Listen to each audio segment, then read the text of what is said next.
Ustadz, apa hak suami terhadap HP istri? Karena banyak pertengkaran gara-gara HP.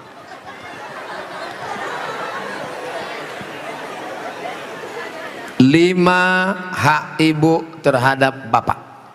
Catat, ingat baik-baik. Pertama, makan. Ibu tadi sudah dikasih makan? Yang kedua, pakaian. Ibu sudah dikasih pakaian? Karena sekarang banyak perempuan yang tidak diberi pakaian oleh suaminya. Tinggi istrinya 175, tapi dikasih kain cuma 50 cm. Kurang kain. Kadang belum selesai di tempat tukang jahit sudah dia ambil. Kadang kainnya panjang, resleting belum dipasang. Pas jalan kelihatan. Ustadz kok tahu? Saya ngelihat. Ibu sudah dikasih makan, ibu sudah dikasih pakaian, ibu diberikan tempat tinggal yang layak menurut kemampuan masing-masing. Sudah?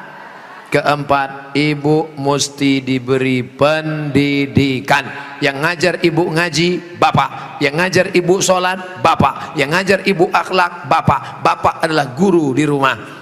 Dan yang kelima adalah perhatian. Maka ibu selalu diperhatikan, dari mulai jilbabnya, dari mulai pakaiannya, termasuklah HP ibu diperhatikannya juga. Kok dari tadi sini Ustadz Somad, suatu ketika istri saya pergi kerja dan saya masuknya siang, tiba-tiba HP-nya berdering. Saya cek, rupanya mantan. Dia cari lagi di FB dan mereka sudah jalan-jalan, Pak Ustadz. Hati saya selalu galau tiap hari. Jangan-jangan dia sudah buat ini, jangan-jangan dia sudah jalan ini, jangan-jangan sudah. Bayangkan menderitanya seorang laki-laki gara-gara HP istri yang sudah macam-macam. Gara-gara apa itu? Facebook, Twitter, BBM, WhatsApp, Instagram. Oleh sebab itu jaga ini masalah HP ini, jaga baik-baik. Nah, ini Ustadz Somad gak enak, selalunya HP perempuan aja. Oke, sekarang kita balik. Bagaimana dengan HP bapak-bapak yang lebih banyak perhatiannya ke HP, yang kata-katanya merayu, menggoda? Oleh sebab itu ini mesti dijaga. Kalau tidak, duduk bersama, bapak sama ibu duduk, HP-nya buat baliho besar-besar, judulnya mau dibawa kemana hubungan ini, atau buat besar-besar, jangan ada HP di antara kita. Saya mau nanya Pak Ustadz, gimana caranya mengelola keuangan keluarga secara islami jika suami istri bekerja? Ar-rijal, lagi-lagi Al-Quran. Semuanya yang menyelesaikan masalah ini Al-Quran. Ar-rijalu qawwamuna 'alan nisa. Laki-laki menjadi pemimpin bagi perempuan. Bima anfaqu min amwalihim, karena mereka mengeluarkan nafkah, biaya belanja.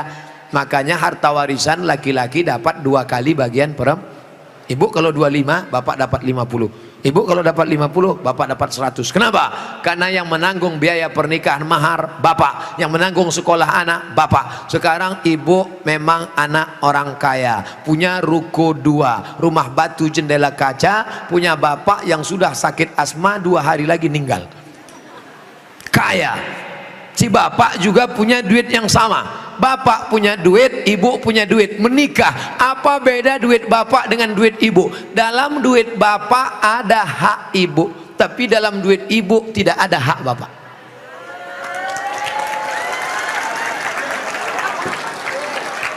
Dalam uang bapak ada kewajiban nafkah untuk ibu, dalam duit ibu tidak ada. Tapi karena ibu cinta mati, maka ibu berkata, "Mas, aku tahu engkau kere, miskin, susah melarat, tapi aku sudah terlanjur cinta padamu.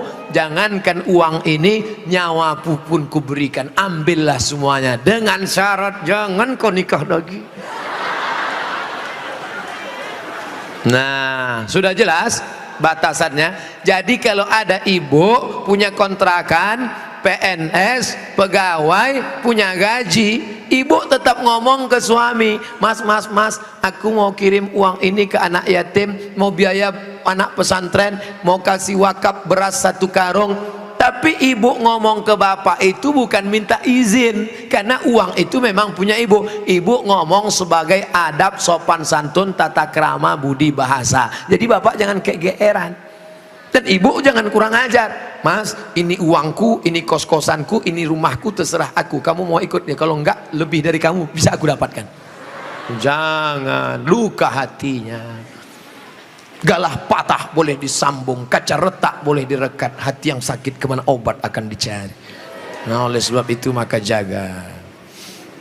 Saya sudah mengeluarkan untuk biaya keluarga sebagian, sedangkan sebagiannya saya ingin membantu saudara yang kurang mampu. Tapi kadang saya suka berbohong jika untuk membantu keluarga yang memang butuh bantuan. Ini yang nulis pertanyaan bapak apa ibu? Kalau bapak sudah berikan yang 5, makan sudah, pakaian sudah, tempat tinggal sudah, pendidikan sudah, perhatian sudah, sesuai dengan urf, wa ashiruhunna bil ma'ruf, berilah mereka pergaulan urf. Urf itu seperti layaknya, kira-kira layaknya standar orang daerah Pondok Aren itu perempuan diberi berapa, tidak terlalu kaya, tidak terlalu miskin, yang sedang-sedang, kira-kira diberi berapa standarnya, misalnya 3 juta 5 juta dia beri, maka sisanya itu terserah dia untuk yang lain, maka dia sudah menunaikan kewajiban. Urf, pengambilan hukum ada 10, Quran, hadis, ijma', qiyas, syar'u man qablana, saddu zara'i, qaulu sahabi, istihsan, istisab, urf. Urf, tradisi, kebiasaan. Berapa yang layaknya untuk daerah Pondok Aren? Semoga Ustaz selalu dilindungi Allah, amin. Bagaimana antum menyikapi beda mazhab, khilafiyah, firqah? Bagaimana dengan ayat Allah, wa'tasimu bihablillahi jami'a, wa'tasimu, bersatulah, bihablillah, dengan tali Allah. Yang dimaksud tali Allah itu Islam, Al-Quran dan Sunnah. Adapun ijtihad ulama berbeda-beda, tapi kita di Indonesia sudah disepakati 3. Akidahnya Asy'ari, fikihnya Syafi'i, tasawufnya Sunni, Junaid al-Baghdadi dan Abu Hamid al-Ghazali. Saya ulang sekali lagi, Ahlussunnah wal Jamaah akidahnya Asy'ari, fikihnya Syafi'i, tasawufnya Sunni, Abu Hamid al-Ghazali dan Junaid al-Baghdadi. Maka kita pegang yang itu. Saya belajar di Maroko 2 tahun, mazhabnya Maliki. Maliki Ahlussunnah, pertama Hanafi, nomor 2 Maliki, nomor 3 Syafi'i, nomor 4 Hambali. Keempat-empatnya Ahlussunnah. Tapi ketika saya pulang kampung, saya tidak bawa mazhab Maliki. Kenapa Ustaz tidak pakai mazhab Maliki? Andai saya pulang ke kampung, saya pakai mazhab Maliki. Mazhab Maliki kalau sholat tangannya lepas ke bawah, Allahu Akbar. Fatihahnya pakai baca kiraan Warsh, Alhamdulillahi Rabbil Alamin, Ar-Rahmanir Rahim, Maliki Yaumiddin. Mimnya pendek. Kemudian nggak pakai bismillah, Allahu Akbar, Alhamdulillahi Rabbil Alamin, nggak ada bismillah. Kunut subuhnya sebelum rukuk, walam yakul lahu kufuwan ahad, baca kunut. Kunutnya nggak bunyi. Andai saya buat sholat subuh seperti ini di masjid dekat rumah saya, Allahu Akbar, Alhamdulillahi Rabbil Alamin, Ar-Rahmanir Rahim, Maliki Yaumiddin. Selesai sholat pasti jamaah komplain semua, tolong sholatnya diulang, tadi imamnya ISIS. Menimbulkan fitnah karena mereka tidak tahu. Di sini diajarkan qiraat sab'ah mutawatirah, ditambah 3 masyhurah, ditambah 4 syazah, 14 qiraat dipelajari di sini. Ditambah lagi nagham, bayati, soba, nahawan, sika, jaharka, bayati, ras, faham mereka tajwidnya. Tapi tidak semua masyarakat ngerti. Andai anak pesantren Al-Qur'aniyah sholat di luar masjid, dibacanya qiraat lain, walam yakul lahu kufuwan ahad, maka makmum dengar, wah ini aliran sesat ini. Bukan berarti dia salah, tapi dia takut menimbulkan fitnah. Maka dalam masalah-masalah yang kita sepakati, mari kita berlapang dada. Adapun yang kita sudah berbeda, mari kita terima perbedaan selama dia masih Ahlus Sunnah wal Jamaah. Syekh Abdurrahman Sudes, Imam Masjidil Haram, selama di Makkah nggak pernah pakai bismillah jahar. Allahu Akbar, Bismillahirrahmanirrahim, Alhamdulillahi Rabbil Alamin, Ar-Rahmanir-Rahim. Tapi begitu beliau jadi imam di Istiqlal, Allahu Akbar, Bismillahirrahmanirrahim. Loh, kok si Abdurrahman Sudes di Istiqlal pakai bismillah jahar? Dia tahu orang Jakarta mazhabnya Syafi'i. Mazhab Syafi'i bismillahnya jahar. Mazhab Hanafi Hambali bismillahnya sir. Bismillahirrahmanirrahim. Mazhab Maliki nggak pakai bismillah sama sekali. Ketiga mazhab ini Ahlus Sunnah wal Jamaah. Tapi kalau mayoritas masyarakatnya Syafi'i, jangan bawa mazhab lain, karena khawatir memecah belah umat. Menjaga persatuan lebih diutamakan daripada mengamalkan mazhab. Begitu yang diamalkan oleh para ulama. Kan ulama mengkategorikan bid'ah ada dua, bid'ah hasanah. Pertanyaannya Ustaz, kan Rasul bersabda kullu bid'atin dhalalah, kullu bid'atin dhalalah wa kullu dhalalatin finnar. Hadis ini kata Imam Nawawi hadisnya umum, hadis umum. Tolong belikan saya ayam, tolong belikan saya ayam. Ayamnya umum, ayam penyet, ayam patah, ayam pop, ayam sungsang, ayam fried chicken, ayam panggang, ayam bakar, ayam kampung, ayam hutan. Ayam apa? Setelah di jalan dia bingung, ini ayam apa? Nelpon sekali lagi, ayam apa? Ayam pop. Maka yang pertama tadi umum, dikhususkan oleh yang kedua. Begitu juga kata Imam Nawawi yang mensyarah hadis Sahih Muslim, kullu bid'atin dhalalah, semua yang bid'ah itu sesat, umum. Tapi kemudian dikhususkan oleh hadis, man sanna fil islami sunnatan hasanatan, siapa yang membuat tradisi yang baik, falahu ajruha, dia dapat pahalanya, wa ajru man amila biha, dan orang lain yang melakukannya, selama tidak bertentangan dengan Quran dan Sunnah. Nah, sekarang ada orang mendefinisikan bid'ah hanya dengan 5 jari. Kalau tidak dilakukan Nabi, bid'ah. Kalau sudah bid'ah, masuk neraka. Kalau begitu pembahasannya, nanti kamu bisa memasukkan sahabat Nabi dalam neraka. Contohnya, ada sahabat Nabi yang sholat dari Isya sampai subuh ayatnya kul huwallah, wal maghdubi alaihim waladdallin, amin, kul huwallahu ahad Allahu samad. Rakaat kedua kul huwallahu ahad Allahu samad. Rakaat berikutnya kul huwallahu ahad Allahu samad. Rakaat berikutnya kul huwallah. Itu pernah nggak dibuat Nabi? Nggak pernah. Kalau dipakai definisi, kalau enggak dibuat Nabi bid'ah, berarti sholat pakai kul huwallah dari Isya sampai subuh bid'ah, masuk neraka. Nama sahabat Nabi yang sholat begitu siapa? Qatadah bin Nu'man dalam kitab hadis Musnad Ahmad bin Hambal. Tapi perbuatan itu dibenarkan Nabi, sunnah takririyah. Oke, itu Nabi masih hidup. Bagaimana dengan Abu Hurairah? Abu Hurairah sebelum tidur malam menyimpul tali 2000 simpul tali dipakai bertasbih sebelum tidur malam. Subhanallah, subhanallah, subhanallah, subhanallah, subhanallah. Ada diajarkan Nabi, hai orang-orang beriman, sebelum kau tidur malam ambil tali jemuran, buat 2000 simpul, sebelum tidur petik 2000. Ada? Tidak ada. Jadi kalau didefinisikan, kalau tidak dibuat Nabi bid'ah, engkau sudah memasukkan sahabat Nabi ke dalam neraka, karena definisi yang singkat, yang pendek, pemiskinan. Oleh sebab itu ulama faham, sudah saya tulis lengkap dengan dalil-dalilnya, 444 halaman terkait masalah bid'ah. Tidak semudah itu saudaraku.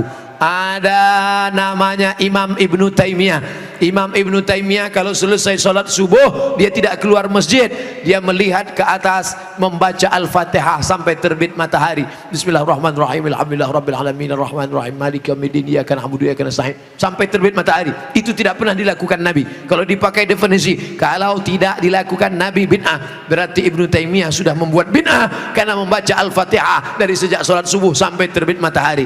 Maka jangan katakan bid'ah kalau tidak dibuat Nabi bid'ah.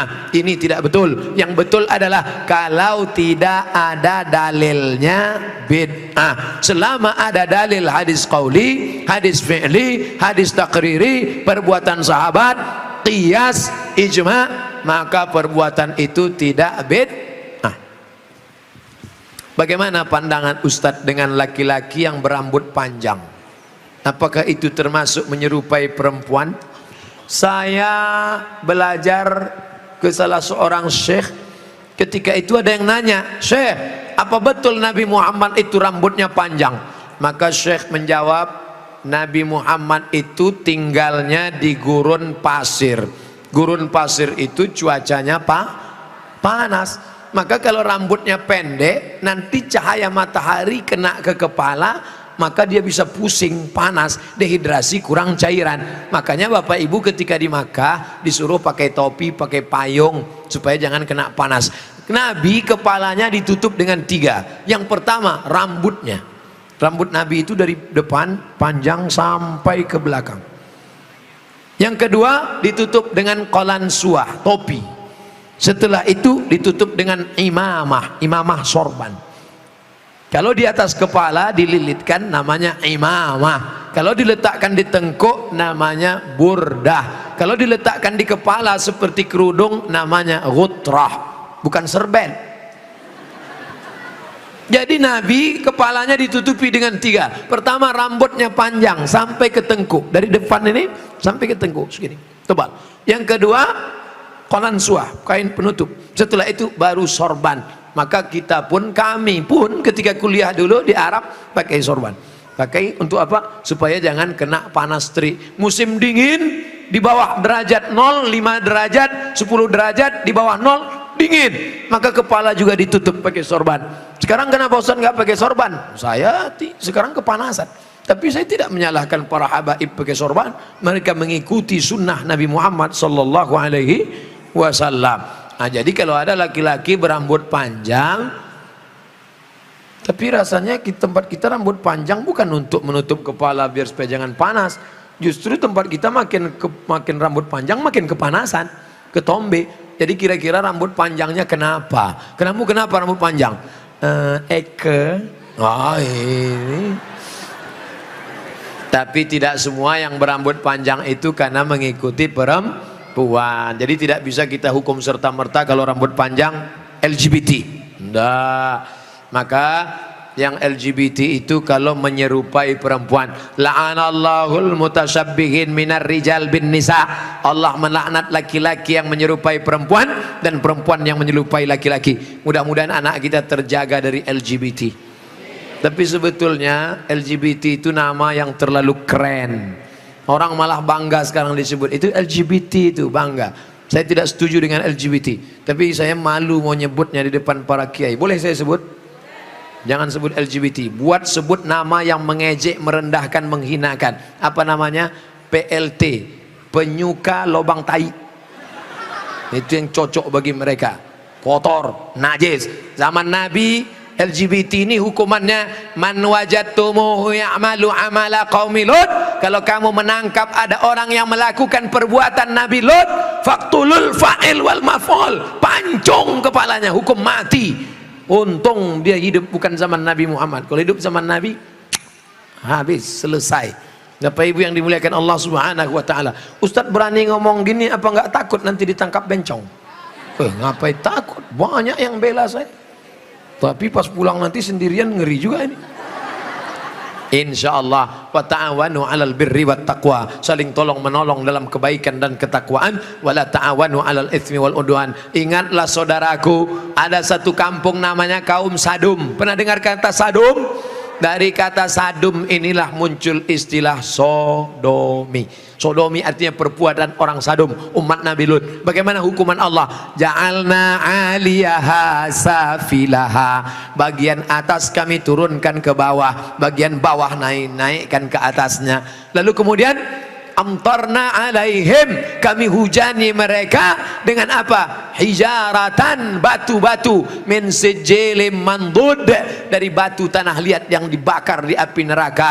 Itulah sekarang di Yordania, tempatnya bernama Al-Bahrul Mayyit, bahru laut, mayit mati, Dead Sea, dead mati, sea laut, Dead Sea laut laut mati. Ngapa disebut laut mati? Karena airnya terlampau asin sampai ikan pun tidak bisa hidup di dalam. Orang kalau pergi ke laut mati ngapung di atas karena kadar garam yang tinggi. Nah, siapa yang punya kadas, kurap, kudis, gatal-gatal, mandi di situ sembuh. Di Yordania.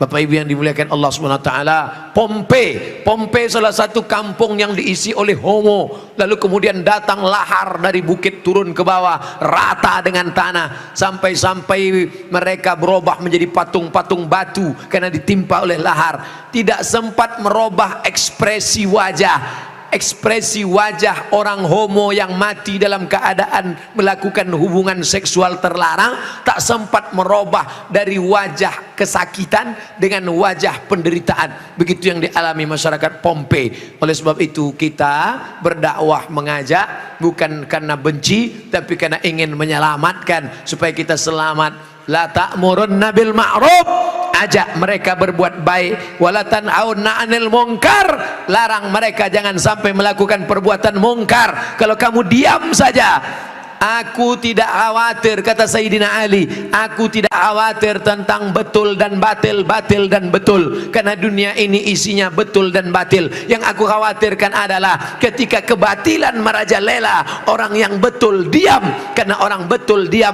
maka orang batil menyangka betul, yang betul menyangka batil, batil betul, betul batil. Orang yang betul diam, ibu yang betul diam, bapak yang betul diam, yang batil berkuar. Akhirnya yang batil merasa betul, orang yang betul diam 1000 bahasa. As-sakitu anil haq syaitan akhras. Orang yang betul tapi diam melihat kebenaran diinjak-injak, dia adalah syaitan akhras, setan bisu. Begitu kata Imam Abu Ali Ad-Daqqaq yang dikutip oleh Imam An-Nawawi dalam kitab Al-Minhaj Syarah Sahih Muslim Ibn Al-Hajjaj. Maka bersuaralah saudaraku, anak-anak muda, lawan kemungkaran ini. Terus berperang dengan HP-mu adalah senjata, bukan menebarkan kebencian, bukan menebarkan hoax, tapi dalam rangka watawasau bil haq watawasau bis sabr. Allahu akbar. Itulah kaji kita pada malam hari ini. Tausiah sudah 60 menit, menjawab pertanyaan 30 menit. Pas setengah 11, dari jam 9, 10, setengah 11 kita lanjutkan dengan membaca doa ala hazihin niyah al-fatihah.